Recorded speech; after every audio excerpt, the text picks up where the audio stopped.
And I'm the curator of exhibitions and public engagement at the Image Center.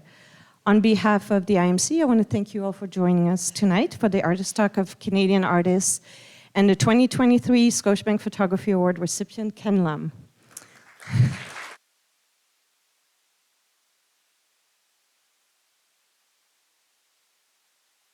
I would like to acknowledge that we are gathered tonight on the campus of Toronto Metropolitan University, which is located on the traditional territory of the Anishinaabe, Mississaugas, and Haudenosaunee peoples. We embrace our shared ongoing responsibility for this land. I'd like to mention a few program notes before we begin. So we are recording tonight's program and we will be uploading it on our YouTube channel in the near future for those who aren't able to attend or for those who want to watch it again. After the lecture, we will have a Q&A session and we will be taking questions from the audience. If you have a question, please wait until we bring you a microphone before asking. This way we can make sure to capture you on the recording's audio. This talk is held in conjunction with Ken Lum's exhibition on view in our main gallery downstairs until August 3rd. This exhibition, comprising signature series along with new works, celebrates the career of Ken Lum, winner of the 2023 Scotiabank Photography Award. And his impactful practice utilizes photography to investigate the relationship between language and representation in the public space. Ken Lum works in various media, including painting, sculpture, installation, photography, and public art. He is currently Chair of Fine Arts at the University of Pennsylvania School of Design in Philadelphia. Lum's art has been included in major exhibitions such as Documenta 11, the Venice Biennial, the Sao Paulo Biennial, and the Whitney Biennial. He has received a Guggenheim Fellowship, the Gershon Iskowitz Prize, and the Governor General's Award in Visual and Media Arts. He was appointed an Officer of the Order of Canada in 2017. Pretty impressive, Ken. I have a few people to thank for the organization of this exhibition, so please bear with me. Our sponsors, Scotiabank, and in particular, Ryan Burilla, Sarah Lowe, and Charlotte Priddle. The Scotiabank Photography Award jury, Stéphane Aquin, Andrea Kennard, and Ed Bertinsky.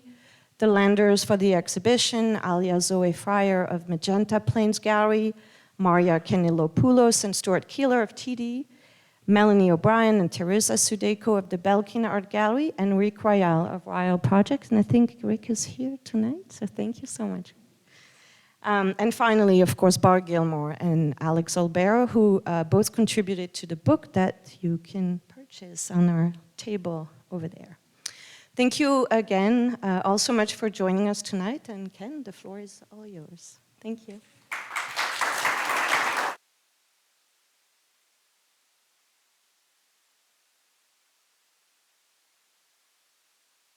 Thank you very much, Gael. I also want to extend thanks and gratitude to everyone associated with the Image Center, and it's been really extremely rewarding to work with such a highly professional group of people who is always kind and generous in spirit to me.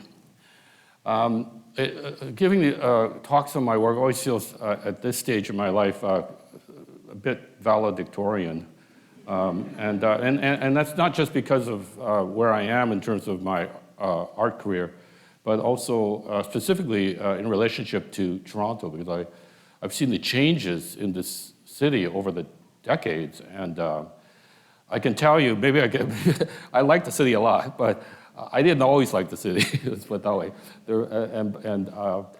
But it's become something which is fantastic, I think, as a city, and a great place for artists because it's so diverse and so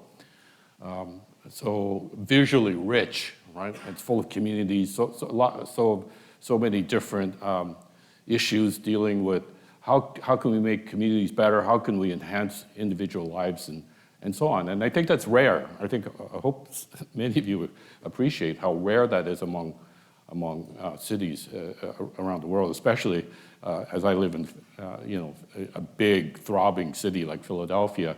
That's a very remote kind of aspiration where I presently call home. I didn't want to give a talk that was just, chronological. I did this and then a sequence of works.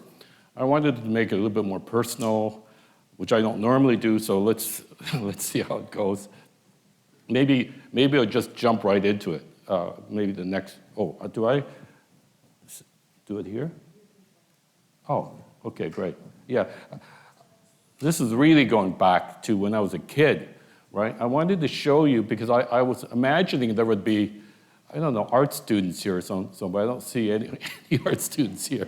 So, because I thought, okay, I'm at Toronto Metropolitan, and so there would be art students, maybe some freshmen and sophomores, and they would appreciate, because they're closer to their teen years and years where they thought for the first time, I'd like to be an artist, or I'd like to try my hand at art. So. But no one, I don't see any, are there any students here? Okay, good.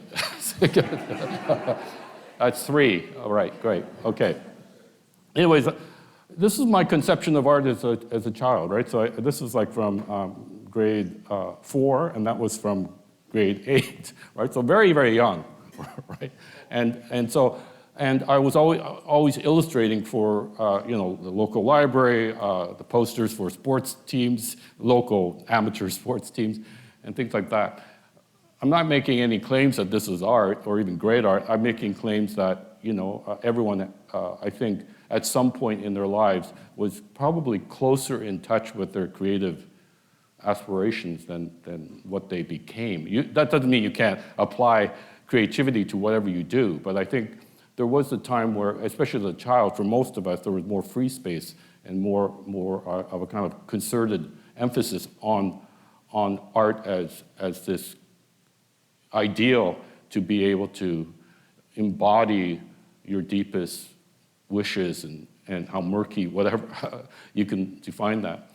And that was when I went into art in my early 20s, when I discovered art, this was how I thought art was. Well, if you could be a graphic designer, but you couldn't have a career in it because you couldn't make money in it, it would be an auxiliary or supplemental practice to whatever career you chose. Right? I'd never imagined that there was such a thing as an art world. And I guess I knew there was art museums, but I never went to it. My parents never took me to one. It was just totally foreign to me. I didn't go into an art museum until I started taking art classes. I think I was 21, and so on. And so when I went into art, I discovered that all these art students who wanted to be artists couldn't draw a horse, right? And I couldn't quite figure out, it was a disconnect for me. I didn't understand, well, what is it?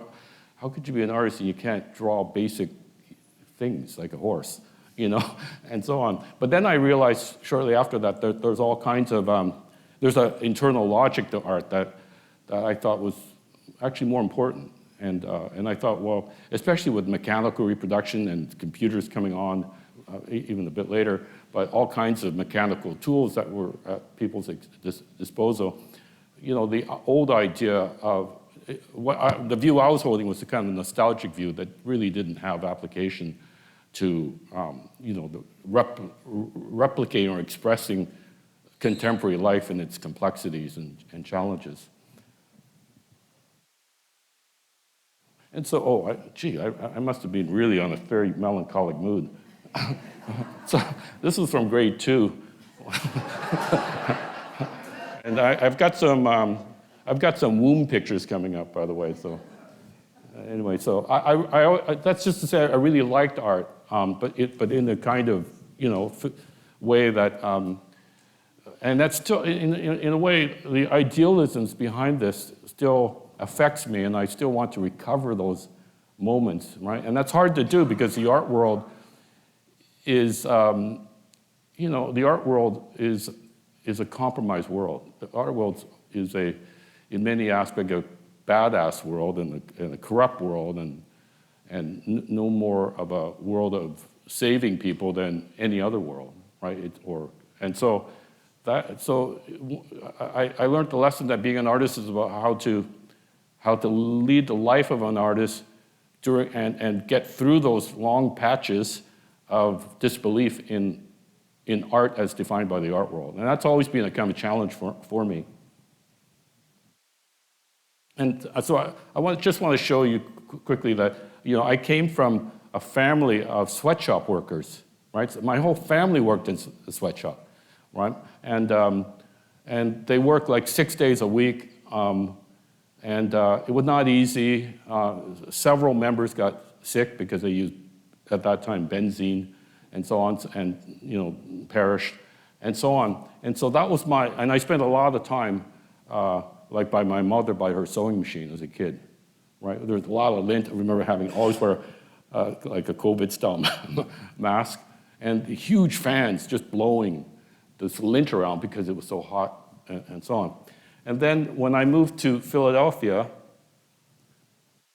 I walked by the Unite Here building, which is the union, the amalgamated union between the International Ladies Garment Workers Union and the hoteliers workers. They clean the sheets, they deliver the food to the hotels, and so on. So it's like, I forget the third union, but they amalgamated and it became known as Unite Here. And so 3 days after moving to Philadelphia, I was walking along Midtown, actually with Bruce Ferguson. I don't know what some of you may know, the late, great Canadian curator.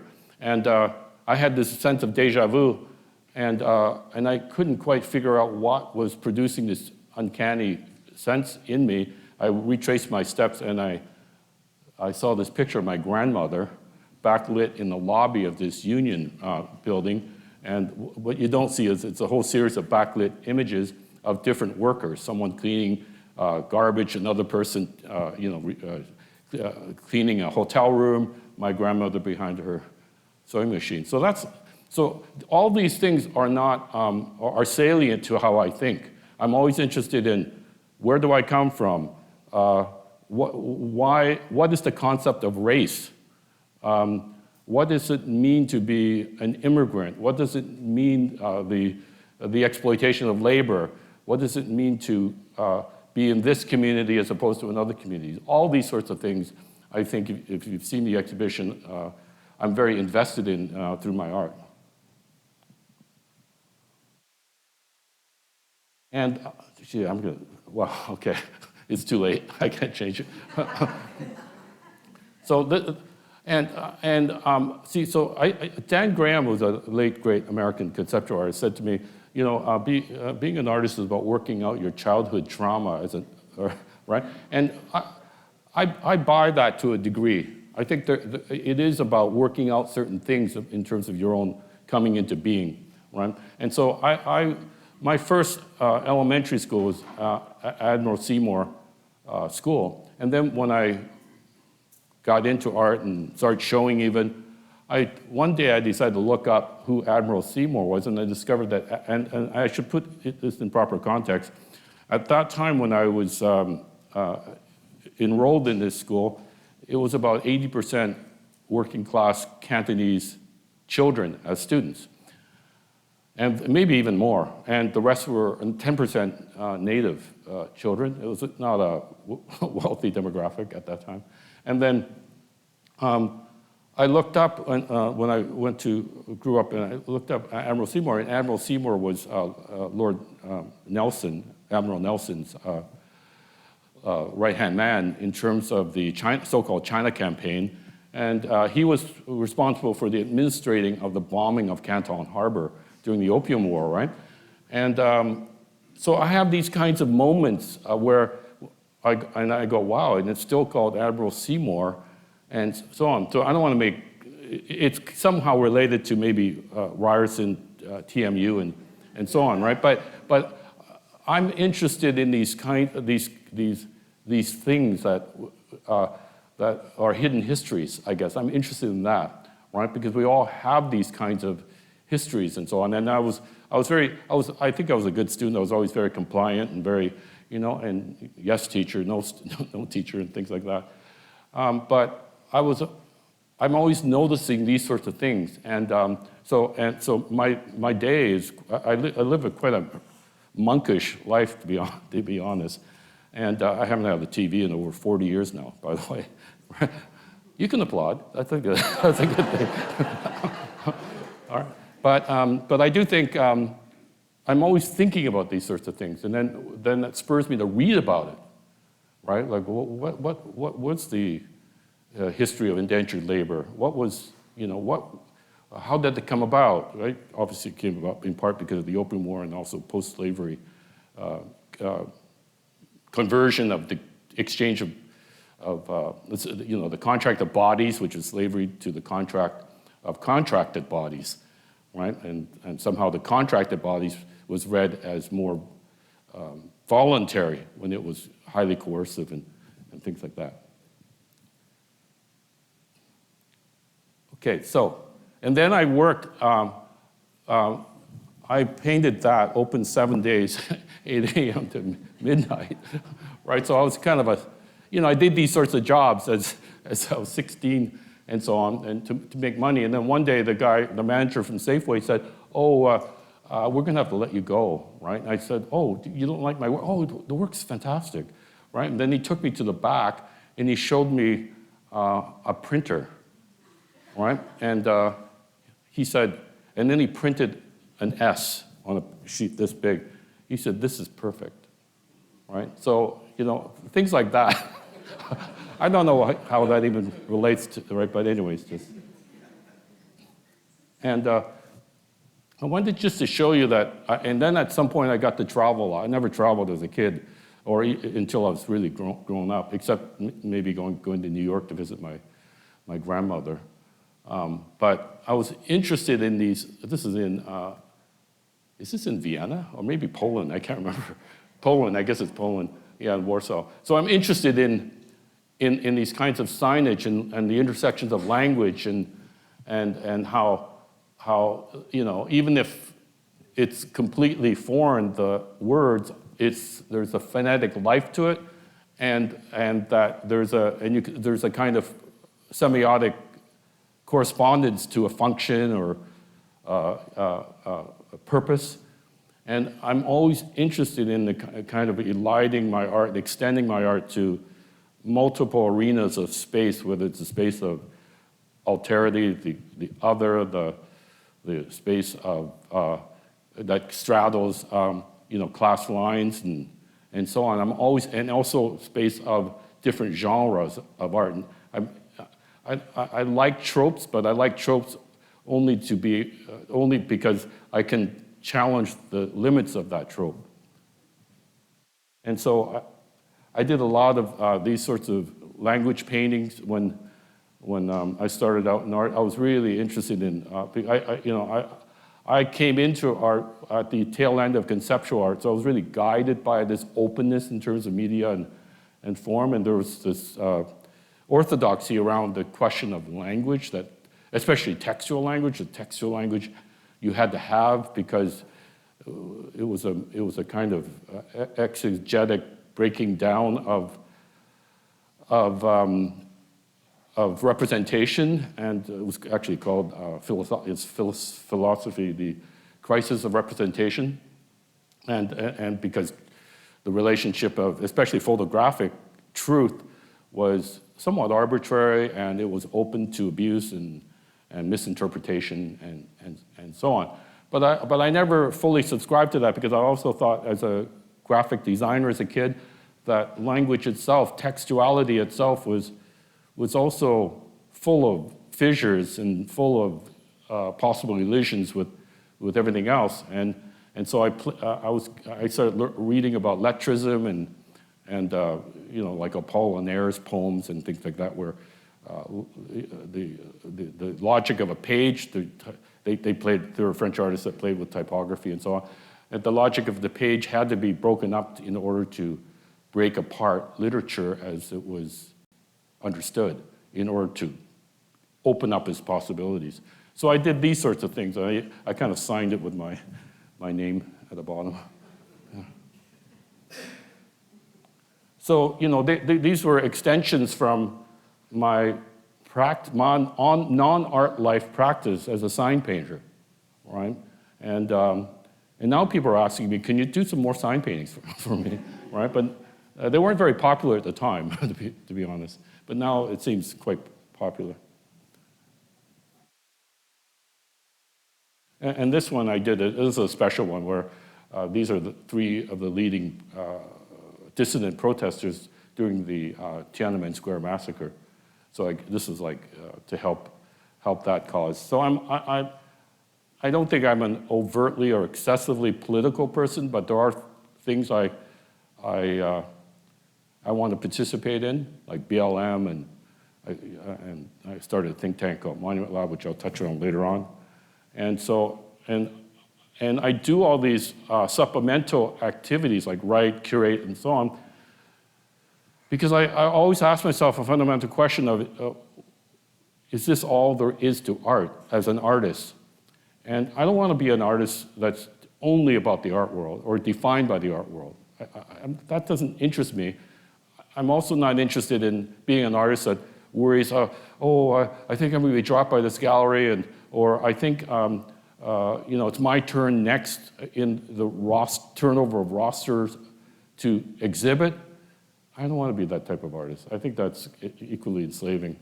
So I believe in art as a kind of, as an oeuvre, meaning that everything you do is centrally about what you want to say, how you want to present yourself as a creative person in time and space over an extended period and over multiple spaces. And I always take cues from these sorts of things, right? I'm sure maybe some of you have these. Hi, I'm so-and-so, and so on, right? I take cues from, so I'm always looking at the kind of field of signifiers that's out there. And this, right? So this is not my work. This is a real example of something, right? And I told this story recently, but I don't think it was to this crowd. I did a work like this. I'll show you. Because I used to work at when I was 14, 15, flipping burgers at Burger Chef. It shut down because of food poisoning, right? Right? And it was a chain, and not a powerful one, not McDonald's, but it was one of the, I'm not sure what would be, like Jack in the Box, some a bit lower, you might say, Checkers.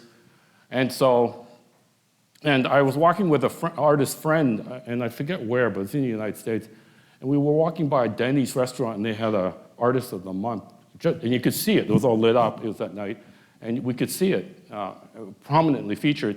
And my friend, who's still my friend, whom I like, laughed, and I said, "What's so funny?" He goes, "Look at that sign." I said, "Yeah, it says Artist of the Month. Employee of the Month."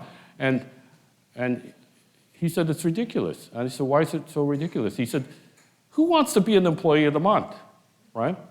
And I remember Burger Chef had an Employee of the Month, and I desperately wanted to be Employee of the Month, right? And so I said, that's not true. If you work there, you want to be Employee of the Month. That doesn't mean you are subservient to McDonald's or Burger King, but if you're working in that context, you want to be recognized for what you do.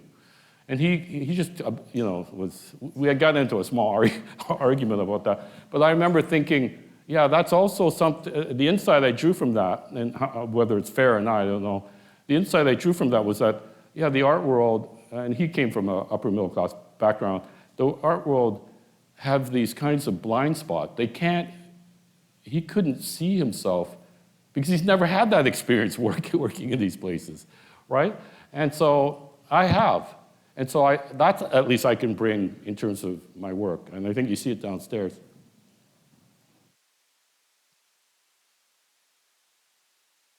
I think this one's the slow one, right? Yeah. Right, so this has become really, I'm most probably identified with this work. Some of you probably know, but maybe others don't know that this work became such a popular meme before memes, right? It was like one of the top images in Tumblr when Tumblr was really big, right? And there was another one that was photography. I can't remember what it was called. And that was like, had thousands of pictures of people in front, because it was actually presented as a billboard in Rotterdam, and there would be thousands of pictures of people standing in front of Melly Shum Hates Her Job, right? And then when this work was done originally, it's actually a work like downstairs, but then there was a former, they had this former billboard on the side of this new contemporary art museum in Rotterdam, and they wanted to advertise the show, my show, by announcing it, my name, and they said, can you pick an image that would go in a smaller box within it? And then for whatever reasons, I said, well, let's just get rid of all the other stuff in terms of the dates of the show and my name and just present the billboard of this, right? And they went for it. And so after the exhibition came down about 2.5 months later, the museum received many calls protesting, wanting it to go back up, right? And so then I get a call. I was in Vancouver, and I get a call from the director and the curator. And I said, well, why are people, did they give a reason? They said, well, the best reason I can offer you is one lady who said that every city needs a monument to people who hate their jobs, right? And it has stayed up since. So now if you go to Rotterdam, the tourist brochure, it's always listed at number 5 or number 6, things to see in Rotterdam, right? And so I don't take credit for it, by the way, or I couldn't foreseen it. And then because the museum was on Witte Wit Straat, and Witte Wit was a naval officer for the colonial, who's a colonial naval officer for the Dutch in Indonesia, which was problematic. There was a renaming campaign of the institution, the Witte Wit, which was at that time Witte Wit, which ironically means whiter than white, right? But Witte Wit, Museum of Contemporary Art. And now it's known as the Melly Museum of Contemporary Art, right? So that was renamed after there's a big campaign to rename, and then the number one name that people wanted was Melly, right? So I have a museum that's named after a work of mine. It's really.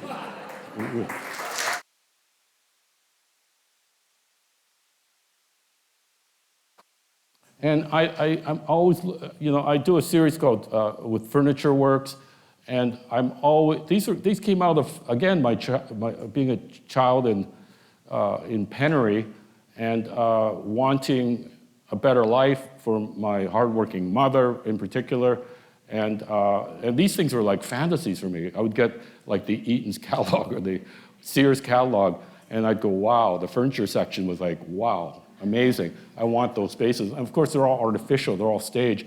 But at that time, I imagined myself in such environments, right? So these sorts of things.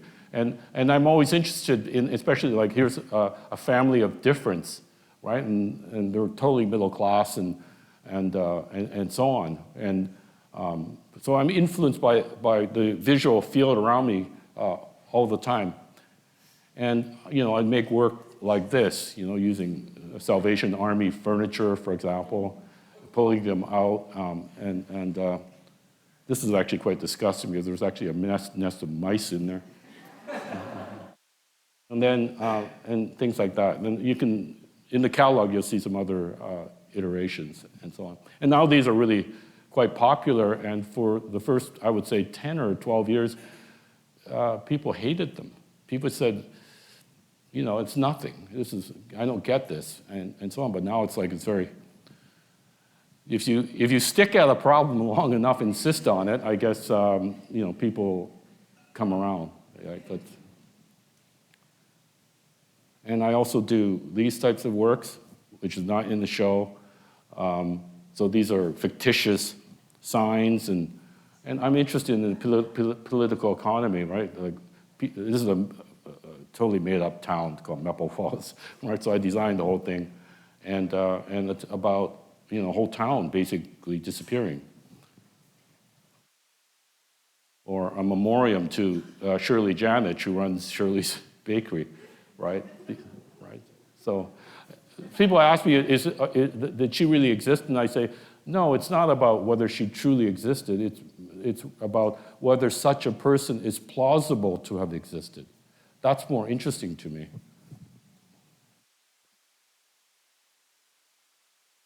And this is more, I think, perhaps more familiar to you. My mother used to say that to me, so in her kind of broken English. This actually, my mother couldn't even say that as well.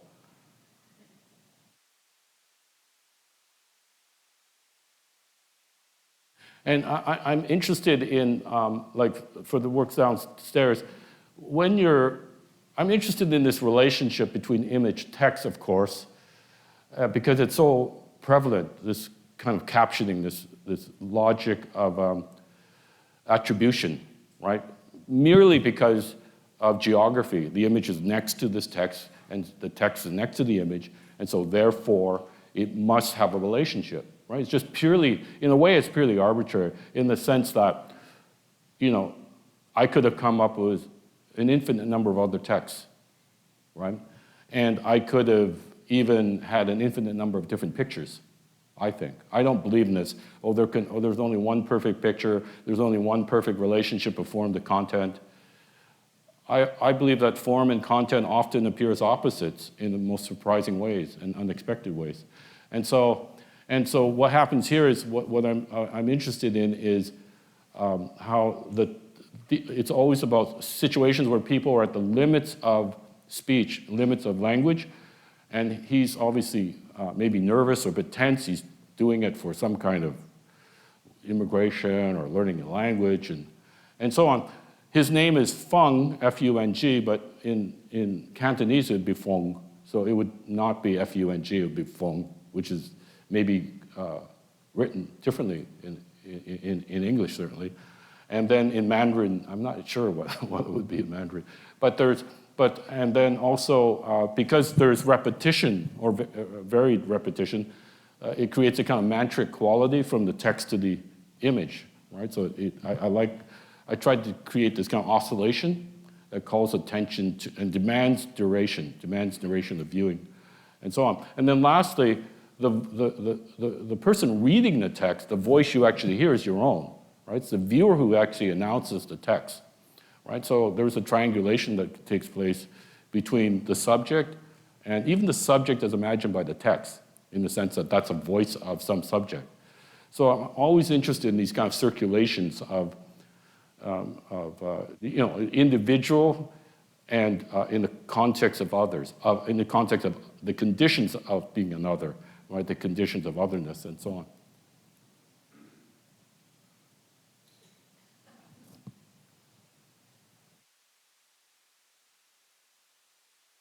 This was actually done in 2001, and that's why I picked this site. It's 2001 futon. So. No, it can't be done in 2001. It's done in 1997. But I remember it was at the period where everyone was talking about the millennium. That's why. Right.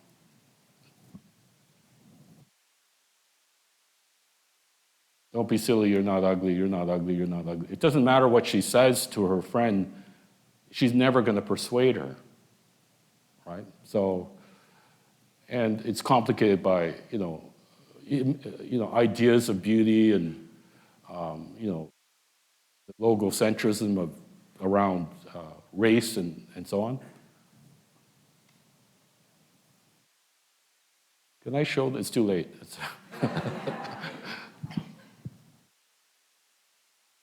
And this is kind of a meta art piece because it's like the person, I'm staging this picture of a staging of a person who has to emote pain, right? But I'm also staging it because I have chalk marks here too. So I'm saying to the teacher, yes, you have to say to this guy, you're in pain, and he's going, you're in pain. So it's like echoing going on. So it was a playful work. And I wanted to, these are called photo mirrors. I showed these at the Art Gallery of Ontario about 2 or 3 years ago. And they kind of relate to the paintings downstairs. And what I was really interested in was the camera, but the camera as a kind of machine, as a kind of instrument, a tool. And the one thing I didn't want to do was to create a kind of expose of the procedures, operations of the camera, and then the end result was pictures that I took. I was kind of interested in this kind of circulation and replication of camera procedures without having to take a picture. And so, you know, a camera is largely a mirror chamber. And so in a box, a camera means Latin means the room, right? And so these are pictures that were collected from friends and even strangers. I just even announced to people, if you have pictures, just give it to me. And they would be thoughtfully pinned, so you can't remove them, pinned so that they'd be perfectly parallel to the frame. And you see this in beauty salons and so on. But the thing is that all the pictures that are thoughtfully, arbitrarily configured around the frame come from different sources, right? But what's interesting, of course, is that, again, due to proximity and geography, people ascribe a kind of narrative to them. It doesn't matter that I might have 8 pictures, and the 8 pictures on one frame come from 8 different people from 5 different continents. People will read it as, that's interesting. This is the story of this. Right? So I'm interested in this kind of system and performance. I think I'm coming to an end. And then I even consider these works, which are obituaries that I wrote. And they take me about 3 months to write because I wanted it to be very precise in terms of a kind of 18th and 19th century language, right? And I was interested in this in order to try to use text to build up a picture of someone, right? I do have a habit of reading obituaries. I love reading obituaries, not because I'm morbid, but because I just think it's always kind of rich and interesting. You know, if you read The Economist, what's one of the great joys of The Economist is the back page has got the obituaries, the New York Times obituary. I also like reading the marriage page, but that's not as much fun, because that one is usually, society level people, and then the father says, the mother says, and so on, but there's no real story in terms of achievement and what they went through. So I'll just read you this one. On your right, they're very big, and none of them sold. Like nobody wants to buy them. They're just too. But everyone likes them, right? Well, no, but I can't hang that in my room. So I'll just read it. The most unfortunate case of Lucy Chono Santos, convicted of smuggling heroin into Indonesia, whose mistake was to fall victim to a phony employment recruiter who fronted for an international drug gang and later threatened to kill Lucy's family. If she refused to do what the gang demanded, follow her story from growing up in a shanty on the edge of Manila, where she supported her parents and siblings by retrieving value from garbage, to bearing a child at a tender age of whom she was separated for several years, as she sat on death row awaiting execution by firing squad, passing her days in a squalid and overcrowded prison. To this is offered the particularities of her finality, including the many press stories, legal and diplomatic documents, and the many affecting and heartrending letters to her son, written a short time prior to her demise, all pressed from the originals of her own handwriting. So, I would make these sorts of things, and people would go, whoa, okay. Yeah. And so, but I'm interested in this question of, because I worked in Sharjah, which is near Dubai, for 2 years. And I was based there, and I read about Filipina women who were trapped in the Philippines embassy. And some of them were there like 5 or 6 years because of some accusation of thievery and so on. And it's well known that often they're very abused. They're abused financially, they're abused sexually, they effectively work as slaves. And so I read this, I experience this, and I think I need to make that into a work of art. And I also write, and I started a think tank, a Monument Lab, which is quite an important one in the United States right now. And I've also written some screenplays, by the way. And then I co-founded the Yishu Journal of Contemporary Chinese Art. I was the founding editor for almost 5 years. And then I worked as the project manager for the Short Century exhibition, which was fantastic because I got to travel throughout mostly West Africa over a couple of years. And I worked in the various national archives and independence and liberation movements in Africa, 1945, 1994. And these activities would consume my time, and it would abut up to the expectations and demands of the art world. So my New York gallery would say, well, why are you doing this? Your show's coming up, that's more important. And it was very clarifying because I remember thinking, no, it's not, this is way more important. This is way more interesting. Anyway, I got dropped, right? So, and then, but thankfully I got picked up elsewhere. And I was co-curator of the Sharjah Biennial, which is the reason why. And I was also co-curator of Shanghai Modern because I was really interested in, the kind of moment of Chinese contemporary art, which is really a big enterprise nowadays. But there was during the early days of the Republic, after the May 4th poetry movement in 1919, during the First Republic of China under Dr. Sun Yat-sen, there was this debate about what is the role of art. It was a kind of similar to a Bauhaus debate. What is the role of art, and how do we extend literacy about visual systems to China? And so I wrote not a major essay for it. It's like 10,000 word essay on aesthetic education in China, and so on. So I do these sorts of things, and then I also worked in another series more recently, and these are photo mirrors. So they would be screened onto mirrors. The part that look blank is basically a mirror. You see yourself. This is Anna May Wong, a silent movie actress who's quite well known, I think, and who is of Chinese ethnicity.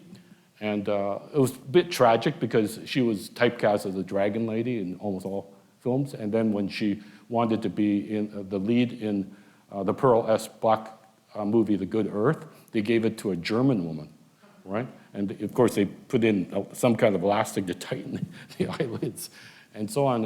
And they couldn't give it to her because there was the Hayes Act forbade even the idea that she would hug a white man. But the white man was a white actor who was playing a Chinese guy. It was totally war when you start thinking about it. And that one over there is an image of a little bighorn.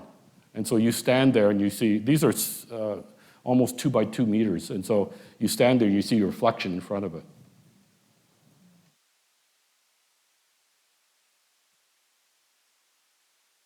So this is Fox News Channel, and that's Main Street, USA.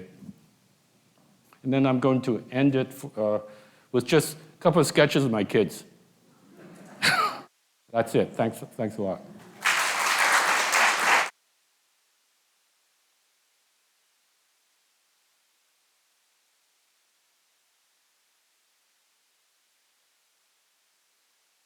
Thank you very much, Ken. I'm Paul Roth. I'm the director here at the Image Center. We're now going to open the floor for Q&A. But I do want to remind you, Gael mentioned this at the beginning, that if you do have a question, please wait until someone comes to you and gives you a microphone. I'll call on you, someone will bring you a microphone. That way we'll make sure that we can hear it and that we have it on our recording. So does anyone have any questions to start? Right here. Ken, the quote that you had on the screen before we started, could you talk a little bit more about what that means to you in your work? Well, I have a lot of, I think when you're an artist, or maybe anyone, it's true, I think you have to have a theory in terms of why you're here, right? Not necessarily in terms of your purpose, but a theory in terms of what makes you interesting, what you're interested in, right? And so I was interested in art that is expression, right? Because expression is always something that issues from the body, right? And expression is also something that's almost involuntary and insistent. And I've always felt this need to do that. Now, in the quote, it was from my own writings, and so, but it may sound more positive than it is, because I don't think making art is about, I do it for the pleasure, but it's a more complicated pleasure. It's not pleasure like I'm happy when I make art. I like making art, but I'm not always happy when I make art. And I don't see it also as therapy in the sense that it's an outlet for release, right? I see it as something I just have to do because I think, you only live on this planet a short number of years, right? And make the most of it and express to the world who you are. Try to make a difference in terms of, I want people to be able to say to me when I'm gone, right? Hopefully in 20 years or 30 years, that people will say, he was interesting for this. He wanted to say this, right? So, and he did it through his art. I want to say one thing adding to that. We often hear the expression creative practice in referring to an artist. Ken's practice really is an expansive creative practice. And you flipped very quickly through the writings and through the other projects. A lot of these are quite extraordinary things. For example, Monument Lab. How many people here have heard of Monument Lab before? Monument Lab is really, at this moment in North America, the premier organization dealing with issues around public monuments. It's quite an incredible organization. I honestly don't know how you make work. I don't know how you have time to make work because of all the things that you are doing. So it's quite incredible to us, and I feel very fortunate that we're. Sometimes I feel that way too, and that's not to be immodest, but I just felt totally. In basketball, you're in a zone, and I just felt an urgency. But I guess happily or unhappily, at this point in my life, I also realized I don't have the stamina, right? I discovered this starting about 10 years ago, and now I go, people go, oh, can you, there's a convention of medical doctors, right? They contacted me because of my relationship to Monument Lab. They said, we want someone to give a keynote about the relationship of art to cognition, right? And I just went, I'll do it, right? But it took so much out of me because I realized I'm talking to medical doctors and brain surgeons, right? It was like 1,000 of them. And giving a keynote, you have to sound like you know something about it, right? And so it was fine, but I realized maybe earlier than a dozen years ago, I could have done it. But now I was like, so. Right. Got to pick and choose your moments. Yeah. Harry, wait 1 second. We've got a microphone coming to you. Could you unbundle Molly a little bit for us? A number of questions arise. Why is a person smiling so much, sitting beside with a big smile when on the other side she is apparently unhappy? And where did she come from? Mm-hmm. Did she stimulate the result, or did we move from her to the image, or what's the interrelationship between the two? And how did she feel about having her photographs so widely known and associated over the world? She is a person, I suppose. What was the impact on her life of this degree? Well, she's a very successful appliance salesperson in Ottawa, right? And she loves her job, right? And she loves her privacy too, right? And she finds it all very amusing, right? I maintained contact with her. She can't believe that this picture I took so long ago, in 1989, would turn into what it became, right? Now, in terms of the smile, that's a convention of portrait photography, commercial photography, right? We smile for the camera, right? And I'm interested in the, what's repressed, what's not expressed, what's internal, right? Like you may be smiling, I see you smiling right now, but maybe inside you're crying, I don't know, right? So, Yes, right? but I love my job. Right, right. No, but you could, no, but even that is often a performance. Are you okay? I'm totally fine, right? So not questioning Yeah, so what you she's said, but I'm just saying not that a model then. yeah, I'm just saying that we are so made up of so many multiple identities. Sometimes we're happy, sometimes we're not, sometimes we're taciturn, sometimes we're verbose, sometimes whatever. And but the great equalizer is the smile for the camera. Everybody smiles for the camera, right? I mean, if you go to in Cambodia, you go to the Genocide Museum in Cambodia, right? Most of the pictures are given by family members that they collected of the dead, and they're all smiling.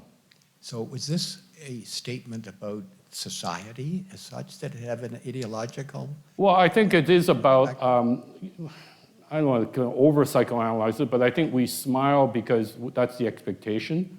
That's the proper comportment in front of a camera in terms of our presentation. Part of it is to guard our privacy to others, right? But it's, I mean, if you were feeling really depressed and angry and so on, what would that get you in terms of having that picture presented publicly, right?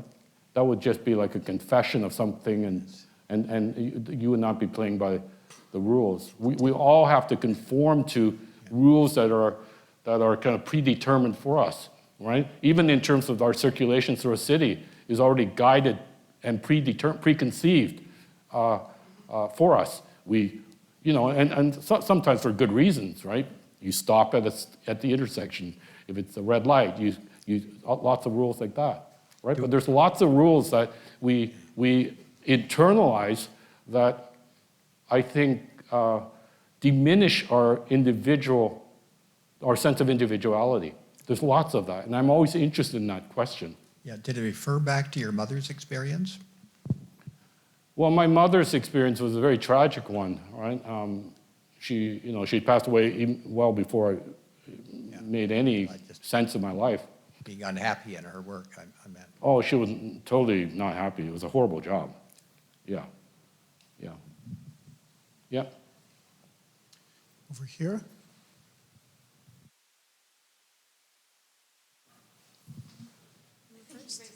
Back there. This gentleman. Hi. So you spoke about your artistic influence and being really drawn to art as a way to kind of explain where you came from and your life. Do you find that as you kind of have moved on in your career and expanded, do you find yourself or do you find that your artistic influence changes at all, or do you find yourself still returning to the things that drew you to art in the first place? Well, I think it's like a bit of both, because I think you develop your work, you develop your language. Hopefully it becomes more complex, right? And nuanced, perhaps. But yet at the same time, you're building on a language of art that had its seeds at the very beginning of your career. Like, I'm still interested in those same questions that motivated me into art at the very beginning. I didn't know that at the time, by the way, right? Because that was to be written ahead of me at that time. But it became more clear later on. I would look back at works that I did in 1979 when I started making work, and I did an image text painting, 2 walls, and it's in the catalog. One big wall facing another big wall, and one was the word enemy, and opposite with a painting I did of a anonymous figure standing behind a lectern, right? So I realized, wow, works that motivated me to make work at the very beginning are still there. But hopefully, now I have the advantage of a history and even an inventory of works that builds a language and perspective in a very complicated way that, issues from those early works.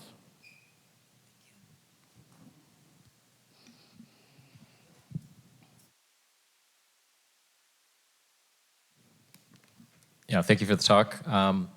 So as a documentary media student here, I'm interested in the photos with the text, and when thinking about indexicality and as a representation of reality. I mean, from what you were saying about Melly, for example, it seems like you imposed that text onto her photo, but in the other images, it seems like they were based on quotes from the actual participants. So I'm just wondering what the relationship is and how you determine how much comes from the participant or how much comes from your own voice.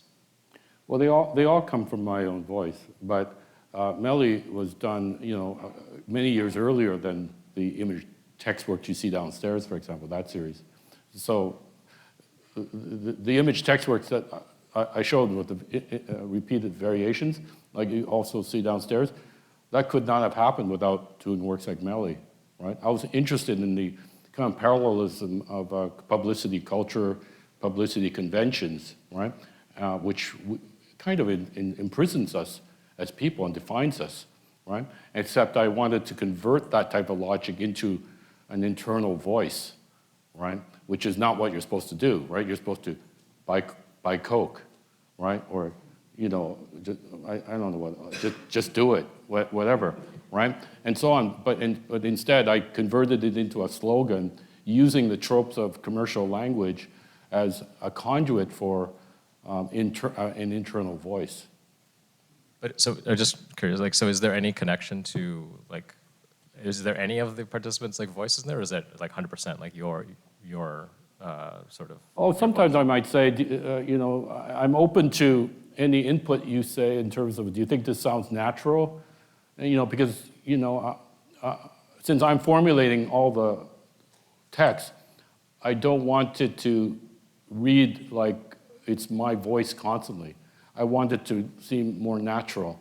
And so once in a while, a sitter might say, I think it'd be more natural if the person said this instead of something else, right? It's just precision. It's just an alteration, an amendment of a few words, but the sentiment's still the same. And then often I would say, yeah, that's good. That's a good idea, right? And since you're a photography student, the pictures are done at middle distance, right? Full figure, middle distance. That middle distance is kind of a sweet spot for conveying a sense of naturalism in terms of the picture, right? As opposed to close up, angled, or at a far distance, right? Far distance is like panoramic, it's landscape, and so on.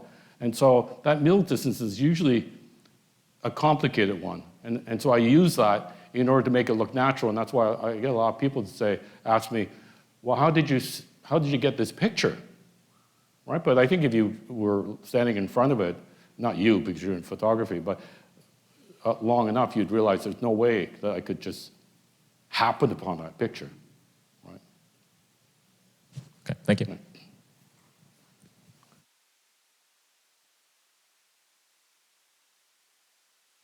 Thank you very much for that talk. It's very enlightening.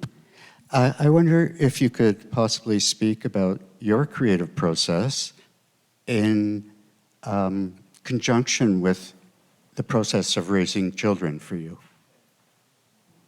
Well, I can say that I wish I became a father earlier because now, as soon as I had my son, who's only 14, I wanted to live forever so I could see them longer, right? And that's not being morbid, it's just recognizing actuarial tables, right? And I want to spend as much time with my kids as possible, right? So I think it's, I'm not sure how to answer that question, right? But I do think when you're a parent, I imagine you're a parent, you give yourself over to your kids, right? Your kids are everything. You give yourself over, and I always feel I can never give enough. to my kids, you know?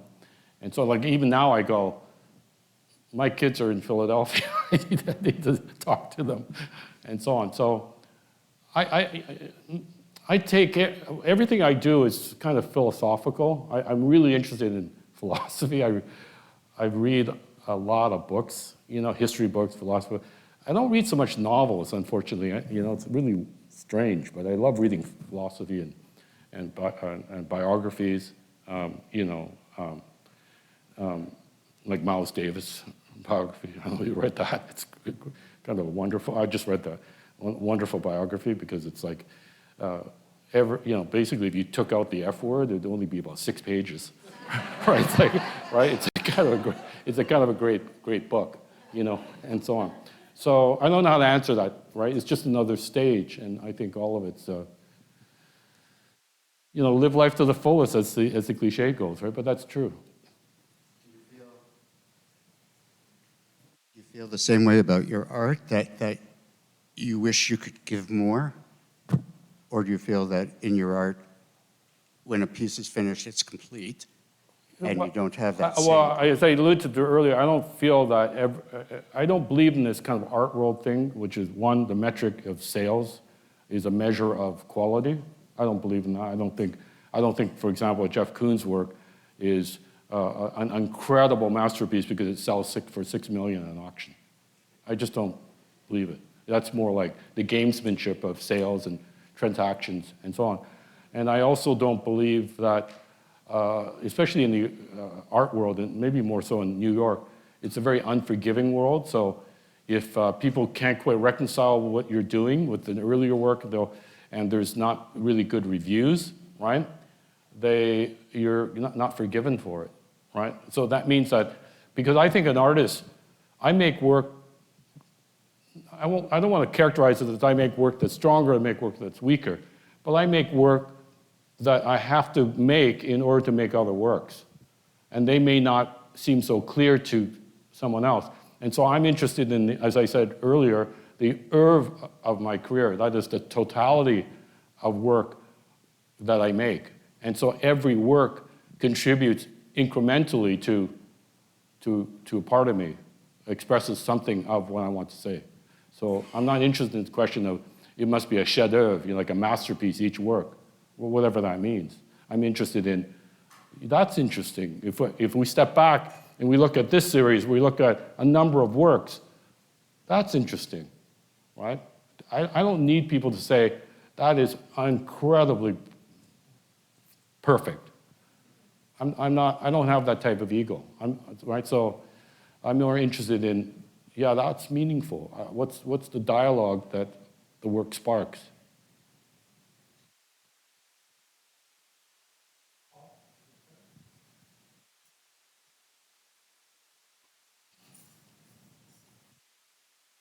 Hi, Ken.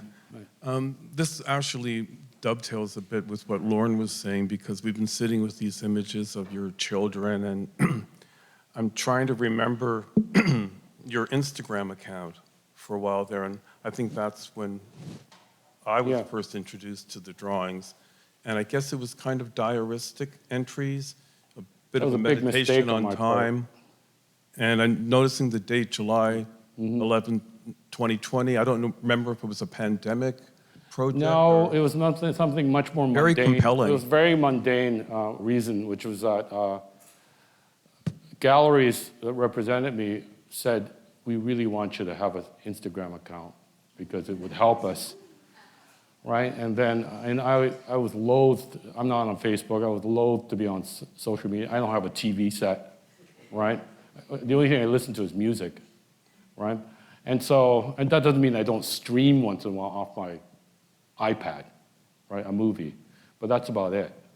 And so I went, okay, and then I thought, well, if I don't want to just do an Instagram account. If I have to be on Instagram, I'd like to make it meaningful. I hope you found that. Oh, absolutely. I felt like it was a strategy for you to spend time with your kids. Right, no, but I also tried to write a mini essay every day, right? And then at some point I didn't want to, because you're the victim of algorithms, right? And I really hated that. I thought there's something totally sinister about it. And I think it lasted like 3.5 months, and then I quit. But, you know, and this is quite flattering, I literally had like many dozens of people, some of them angry.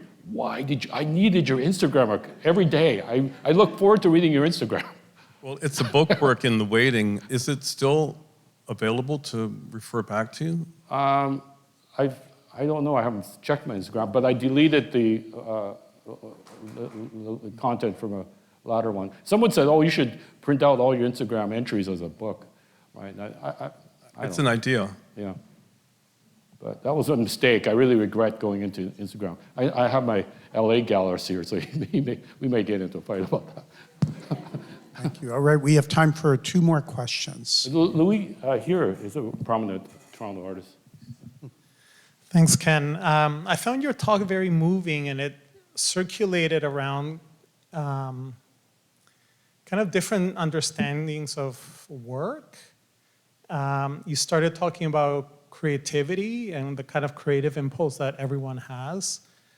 Then you talked about kind of labor and your family, your mother, your grandmother, and kind of labor. So work understood as labor and exploitation and those things, and making a living as well. You also talked about kind of the gamesmanship of the art world and those expectations.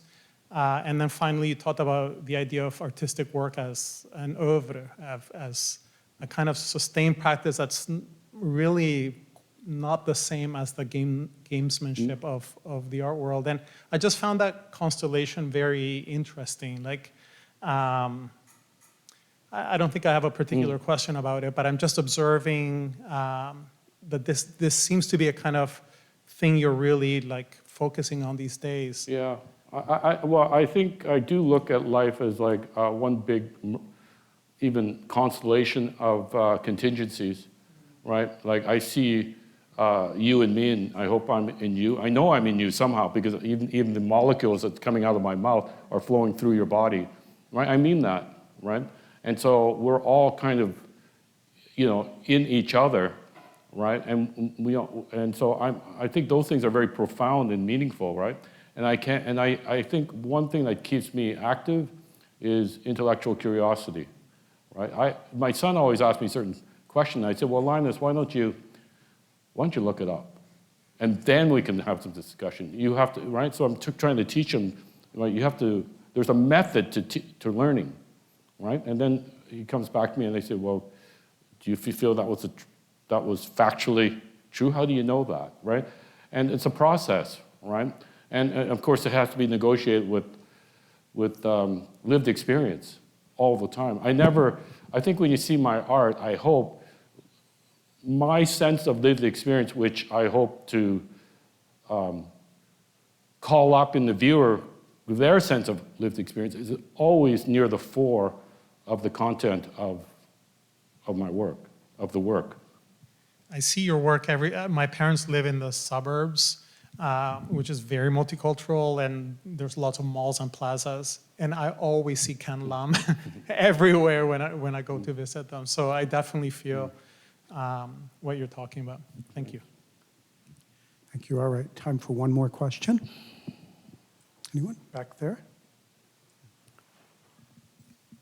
This might not be the best last question, but I'm just curious how humor plays into your work, because I find a lot of it quite humorous. I don't know if it's the contrast or the comparisons of the text and image, and just I'm not sure if I know other people find it humorous, and I'm curious if that's part of kind of the creative process, or maybe it's just kind of a result of the subject matter that you're dealing with. Yeah, well, I mean, humor, it's humor noir, right? Like black humor. And it's humor, like Melly Sham Hates Her Job is kind of funny, but it's funny because it's kind of uncomfortable. So it's discomforting humor, and we feel, and also she's not like some svelte, blonde, white person, right? I think she's a beautiful person. Oh, sorry, that's my. But so we play off these kinds of we gender people all the time, we racialize people all the time, we classes, is that a word? Socially classify people all the time, and all those tiers are encumbered by biases, right? And so I'm interested in opening all those things up, right? And so they become funny because it's awkward to reconcile something where you recognize like maybe a kind of truth. Often those moments of truth that come to us and we don't know how to deal with it, and one way to deal with it is just to maybe laugh a bit, right? But the humor is not joyful humor. It's not humor that, unless you're a sadist, right? But it's not humor that you kind of you could fall over. But it's there in the thread of my work, I would say. Thank you very much. Thank you, Ken. Thank you. It was wonderful.